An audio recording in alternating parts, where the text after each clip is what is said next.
Hello दोस्तों, मेरे YouTube channel पर आपका स्वागत है। तो चलिए कहानी से कुछ कहानी अच्छी लगी तो प्लीज़ चैनल को लाइक शेयर जरूर कीजिए। वहीं दूसरी तरफ असम में शारंग हवेली के सामने एक प्राइवेट जेट आकर लैंड हुई।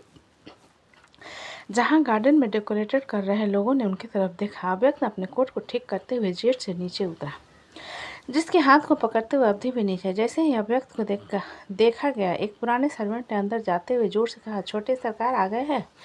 सर्वेंट की बात सुनकर सभी लोग उसकी तरफ देखने लगे। रचना ने महक से कहा, महक, अवधि पहली बार यहाँ आ रहे हैं, गृह प्रवेश की तैयारी करो। महक ने अपना सिर हिलाया और सर्वेंट को सारा सामान लाने को कहा। कुछ देर में सर्वेंट वहाँ पर आते ही थाली और चावल का कलश लेकर आ गए। महक ने अपना सिर हिलाया और सर्वेंट को सारा सामान लाने को कहा। कुछ देर में सर्वेंट वहाँ पर आते ही थाली और चावल का कलश लेकर आ गए, जिस पर रचना ने जाकर एंट्रेंस पर खड़े होते हुए, रुक जाओ। अव्यक्त और अवधि रुक गए। अवधि ने रचना को देखते हुए, क्या हुआ दादी? रचना ने जवाब, पहली बार आई हो ना, इसलिए गृह प्रवेश होगा। अवधि ने रचना की बात पर अपना सिर हिलाया और अव्यक्त ने कहा, दादी ये सब करने की जरूरत नहीं है। मृत्युंजय ने वहाँ पर आते हुए कहा, रस्म रस्म होती है, तुम्हारे सो कोड जरूरत नहीं के लिए हम रस्म से बॉयकट नहीं कर सकते।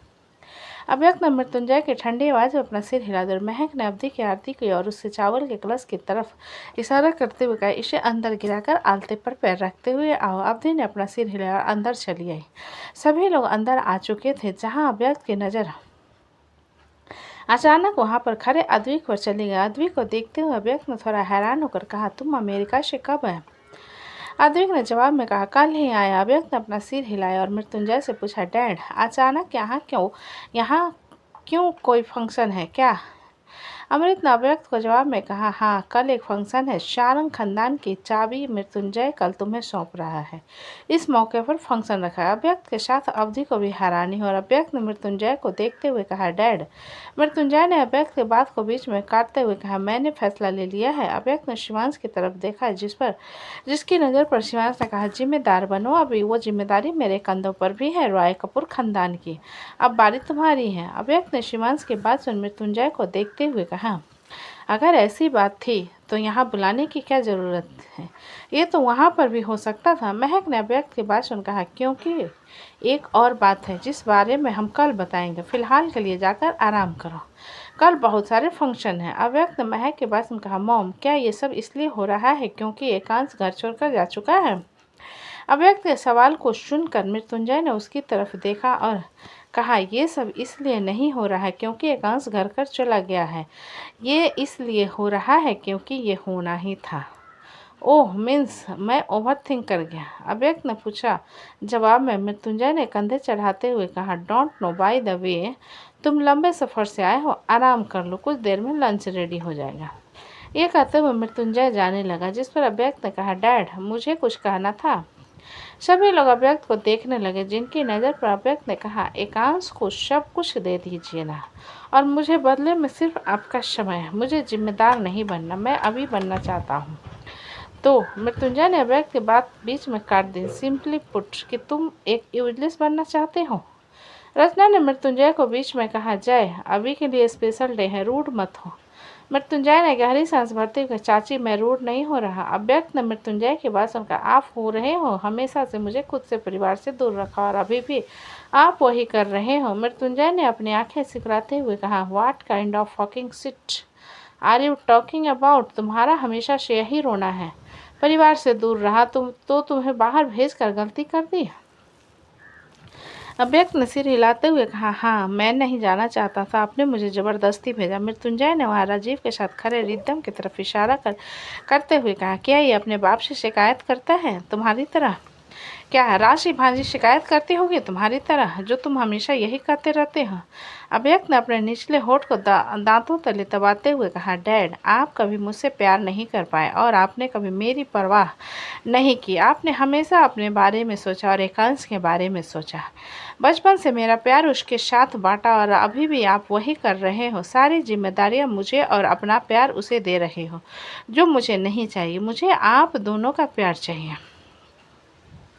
अव्यक्त कितना कहते हैं, पूरे हॉल में सन्नाटा छा गया। अमृत, शोभित, विप्लव, विकल्प सभी लोग मृत्युंजय की तरफ देखने लगे। महक की आंखें नम हो गई थी। जहां मृत्युंजय अपनी सख्त आवाज में पूछा, तो तुम कहना चाहते हो कि मैंने तुम्हें प्यार नहीं किया?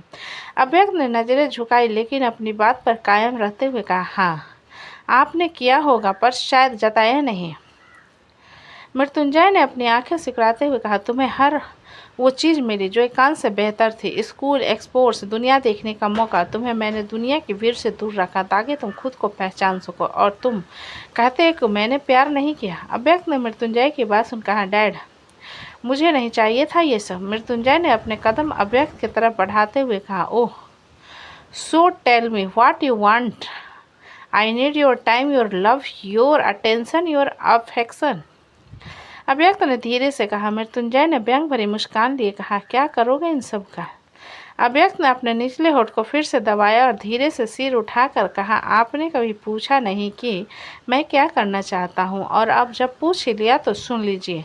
डैड, ये कहते हुए अव्यक्त की आवाज़ ऐसी लग रही थी जैसे वह कोई वर्षों से दबाया हुआ जहर उगल रहा हो। आपने मुझे 6 साल की उम्र में इस घर, माँ, आप दोनों से दूर कर दिया। कहा कर कि मुझे एक्सपोर्ट्स मिलेगा, बेहतर एजुकेशन मिलेगी, मुझे बाहर भेज दिया। लेकिन क्या आपने कभी सोचा कि उस उम्र में अपने ही घर से दूर होना क्या होता है। मृत्युंजय बिना किसी भाव के खड़ा अव्यक्त को देख रहा था। जहां अव्यक्त ने आंखों में नमी लिए आगे कहा, मुझे क्यों भेजा गया और एकांश को क्यों नहीं। अगर आपके हिसाब से एक्सपोर्ट्स इतना ज़रूरी था तो क्या वो ज़रूरत सिर्फ मेरे लिए थी। क्या वो आपका बेटा नहीं था, या आप जानते थे कि एकांश कभी दूर नहीं जाएगा, क्योंकि वो आपके सीने से चिपकना जानता था, ध्यान खींचना जानता था, और मैं शायद सब कुछ चुपचाप सहना जानता था। ये कहते हुए अव्यक्त की आवाज़ कांपने लगी। मुझे दुनिया दिखाने के नाम पर घर से काट दिया गया और एकांश को अपनी पलकों पर बिठाया। आपने अपनी पलकों पर बिठाया, उसे प्यार दिया, उसे गले लगा और मुझे केवल जिम्मेदारियां दी। उसकी हर गलती को इग्नोर किया और मेरी हर खामोशी को अंडरस्टूड। आज भी आप वही कर रहे हैं डैड। ये कहते हुए अव्यक्त की आंखों से आंसू की एक लकीर उसके गाल पर बह गई और उसने आगे कहा, मुझे अपनी ज़िंदगी की हर जिम्मेदारी दे दी है और अपनी मोहब्बत उसे, जो मुझे नहीं चाहिए। मुझे आपके दोनों रूप चाहिए थे, एक पिता जो डांटे पर गले भी लगाए, जो एक्सपेक्शन रखे लेकिन प्यार भी जताए। ये कहते हुए अव्यक्त ने अपनी मुट्ठी मजबूती से बंद कर रखे थे और अब भी आंखों में नमी लिए अव्यक्त को देख रहे। वहां खड़े सभी लोग अव्यक्त की बातों को सुनते हुए बिल्कुल शांत थे और मृत्युंजय भी बिल्कुल खामोशी से खड़ा हुआ था। जब उसने अपनी खामोशी को तोड़ते हुए कहा, और तुम्हें लगता है कि ये सब मैंने जानबूझकर किया। अव्यक्त ने अब थोड़े नरम लहजे में कहा, शायद आप जानबूझकर नहीं कर रहे थे, लेकिन आपने कभी ध्यान ही नहीं दिया कि मैं किस हाल में पड़ा हुआ हूँ। आपने वो सब किया जो आपको सही लगा, बिना ये सोचे कि मुझे क्या चाहिए था। मृत्युंजय ने एक कदम पीछे लेकर कहा, जिस वक्त मैंने तुम्हें खुद से दूर करने का फैसला लिया उस वक्त तुम्हें पता है ना अभी हालात क्या थे। मैंने मॉम डैड को खोया था, दुश्मन हम पर घात लगाकर बैठे हुए थे, इसलिए मैंने तुम्हें बाहर भेजने का फैसला लिया था। और क्या कहा तुम किस हाल में बड़े हुए हो, है ना, किस हाल में बड़े हुए। ये कहते हुए मृत्युंजय की आवाज़ सख्त हो गई, जिस पर महक ने बीच में आते हुए मृत्युंजय से कहा, मृत्युंजय हमने गलती की है। मैंने कोई गलती नहीं की है महक, और मैं तुम्हारे कहने का इस चीज़ को एक्सपेक्ट भी नहीं करने वाला। मुझे पता है कि मैंने अपने दोनों बच्चों को बराबर प्यार दिया है। हर महीने चाहे यह जहाँ भी हो, एक हफ्ते इसके साथ बिताता था मैं, और इसे अच्छे से पता है कि मैं कोई नॉर्मल इंसान नहीं हूँ। हर वोकेशन में इसका घर आना, इसे लगता है कि सिर्फ किसी ने ये सब सहा है। मृत्युंजय ने महक की बात को बीच में काटते हुए कहा। अमृत ने उन दोनों के बीच में आते हुए कहा, जय, बाहर पढ़ना और वोकेशंस में आना और परमानेंट घर में रहना दो अलग चीज़ें हैं, तुम समझ नहीं रहे हो। अव्यक्त ने अमृत की बात सुन कहा, और वो समझना भी नहीं चाहते चाचू, क्योंकि उन्हें एकांश के अलावा कोई दिखता ही नहीं है। और अब बेहतर है क्योंकि मैं कहाँ हूँ ये देख ले और वो कहाँ है ये देख ले। मृत्युंजय ने कुछ पर अव्यक्त को देखा और कुछ कहने के लिए मुंह खोला। उससे पहले ही पीछे से एकांश की आवाज़ आई, क्या हो रहा है यहाँ पर। सभी ने सिर घुमाकर देखा जहाँ एकांश मौली के साथ खड़ा हुआ था, जिसे देखते हुए अव्यक्त का चेहरा अब और ज़्यादा सख्त हो गया और उसने एकांश से कहा, अरे वाह, तुम भी इनवाइटेड हो। एकांश ने आंखें रोल करते हुए कहा, अपनी फैमिली फंक्शन में मुझे इनविटेशन की ज़रूरत है क्या। अव्यक्त ने एकांश की बात सुनकर कहा, अंश, तुम इतना कॉन्फिडेंस लाते कहाँ से हो, मुझे भी बता दो। और जो इंसान घर छोड़ देते हैं उन्हें फैमिली फंक्शन को भी अटेंड करने के लिए इनविटेशन की ज़रूरत होती है। एकांश ने अपने कान को हल्का से खुजलाते हुए कहा, फ्री के लेक्चर मत दो और मुझे अपने घर में आने के लिए किसी की इजाज़त नहीं चाहिए। ये कहते हुए एकांश ने मौली को मृत्युंजय और महक की तरफ इशारा करते हुए कहा, जाओ, जिसके लिए रो रही थी वो सामने खड़े हैं, जाकर चिपक जाओ। मौली ने एकांश के हाथ को पकड़े हुए धीरे से कहा, मुझे कुछ सही नहीं लग रहा। क्या सही नहीं लग रहा? सभी हमारे ही घर वाले हैं, जाओ। ये कहते हुए एकांश ने घर वालों की तरफ इशारा कर दिया, जिसके इशारे पर मौली ने अव्यक्त की तरफ देखा, जिसकी आंखों में नाराजगी अभी भी मौजूद थी। और एकांश ने वैशाली के पास आकर कहा, चाची, everything is all right. Vaishali ने वहाँ पर फैले टेंशन को माहौल को देखा और ज़बरदस्ती के मुस्कान के साथ एकांश से कहा, हाँ, सब कुछ ठीक है। एकांश ने अपना सिर हिलाया और अव्यक्त से कहा, happy birthday in advance bro. Mauli ने चौंकते एकांश से कहा, कल भैया का बर्थडे है? भैया आपका कल बर्थडे है? ये कहते हुए मौली ने अव्यक्त की तरफ देखा। अव्यक्त ने जवाब में अपना सिर हिलाया और कहा, हाँ, कल मेरा बर्थडे है और ठीक इसके 2 हफ्ते बाद रिद्धम का बर्थडे है और फिर 2 महीने बाद समृति का बर्थडे है और तुम यहाँ इसलिए आए हो ताकि तुम हर बार की तरह मेरा बर्थडे खराब कर सको। एम आई राइट? ये कहते हुए अव्यक्त की तरफ देखा, जिसकी नज़र पर एकांश ने अपने कंधे चढ़ा देकर, ब्रो, अब मैं छोटा बच्चा नहीं रहा जो ऐसी बकवास हरकतें करूँगा और मुझे अब मीठा ज़्यादा पसंद भी नहीं है।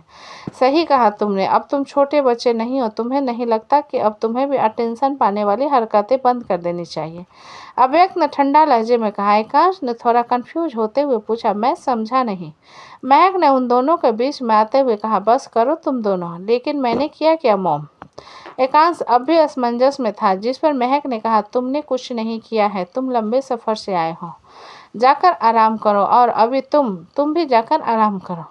अव्यक्त ने अपना सिर नहीं में हिलाते हुए कहा, नहीं मॉम, मुझे आराम नहीं करना, मैं सब कुछ क्लियर करना चाहता हूँ। अब मैं इसे अपने हिस्से के प्यार नहीं देना चाहता, अपने बर्थडे को भी बर्बाद नहीं करने देना चाहता। शोभित ने अव्यक्त से कहा, अभी नहीं चाचू, आप बड़े बेटे थे ना, आपने कॉम्प्रोमाइज़ किया, बट मैं नहीं कर सकता। मैं अपने हिस्से का प्यार, अपने हिस्से का टेंशन इसे नहीं दूंगा। ये कहते हुए अव्यक्त ने एकांश की तरफ इशारा कर दिया। एकांश ने अव्यक्त की बात सुनते हुए कहा, what do you mean? I mean you are a robber, जिसने मेरे माँ बाप से मेरे हिस्से का प्यार छीन लिया, मेरे हिस्से की अटेंशन छीन ली, मेरी सारी खुशियाँ छीन ली। अव्यक्त ने अपने शब्दों पर जोर देते हुए कहा। एकांश ने उसकी बात को हंसी में उड़ाते हुए कहा, बस इतनी सी बात यार, इतना ओवर रिएक्ट करने की ज़रूरत क्या है? मॉम डैड के साथ रहो, मिल जाएगा सारा अटेंशन, इतना सीरियस क्यों हो रहे हो? ये कहते हुए एकांश की नज़र अद्विक पर गई, जो कि वहाँ खड़ा उसे ही देख रहा था, जिसकी नज़र पर एकांश ने मुस्कुराते हुए कहा, तुम? तो दोस्तों, कहानी कैसी लगी मुझे कमेंट में लिखा। अच्छी लगे तो प्लीज़ चैनल को लाइक करें, सब्सक्राइब और ज़्यादा से ज़्यादा शेयर करें। कहानी को पूरा सुनने के लिए धन्यवाद।